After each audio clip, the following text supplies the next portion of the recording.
Bonjour, ce premier message de 2025 est pour moi l'occasion de vous adresser mes meilleurs vœux, ainsi que de la part de l'équipe Zalis, pour vous-même bien sûr, vos proches, surtout la santé, et le reste suivra, comme on dit. C'est aussi l'occasion de vous remercier d'être de plus en plus nombreux à nous suivre.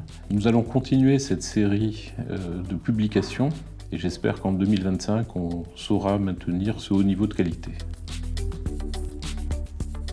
Nous allons traiter de l'actualité économique dans ce numéro et essayer de faire un tour d'horizon rapide des enjeux du moment.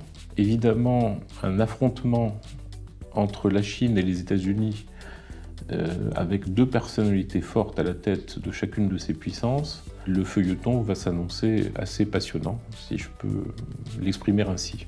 Les guerres que nous vivons semblent pour certaines en voie de trouver des solutions et on pourrait, si on est très optimiste, imaginer une fin sur l'exercice 2025. En tout cas, tous mes vœux vont dans cette direction-là.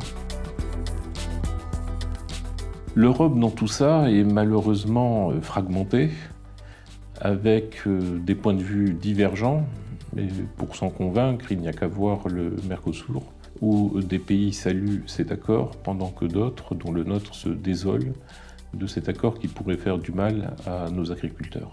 En restant au niveau européen, on peut constater une dégradation de notre compétitivité, malheureusement, par rapport aux États-Unis, puisque notre productivité, c'est un grand mot, tend à baisser et continue à baisser en 23 et 24. Et cela nous empêche de relever, et pas uniquement à cause de cette raison-là, mais en tout cas le challenge du décrochage technologique que nous vivons, avec des entreprises de plus en plus fortes côté américain, dans le sud-est asiatique, sans parler des Chinois, qui ont investi également cet univers-là.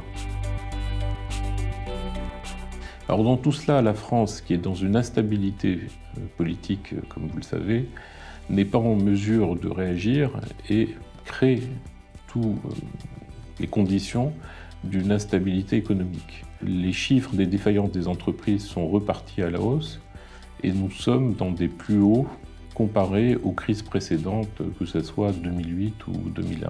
Le chômage est reparti à la hausse, c'est une de ses conséquences, et de façon un peu plus tragique, cela touche davantage les 18-25 ans qui reviennent à un taux de 20% de chômeurs aujourd'hui.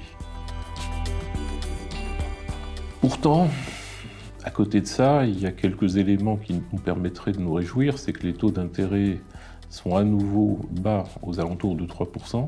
Il y a 2-3 ans, on n'aurait jamais pu l'imaginer aussi rapidement. L'énergie revient dans des zones acceptables et le CAC 40 et d'autres indicateurs sont repartis en hausse. En tout cas, il y a suffisamment d'éléments positifs ce début d'année 2025 pour vivre cette année avec passion. Et je ne peux que vous recommander de mettre de côté le pessimisme et puis de l'aborder avec joie et bonne humeur. En tout cas, nous sommes à vos côtés. À bientôt.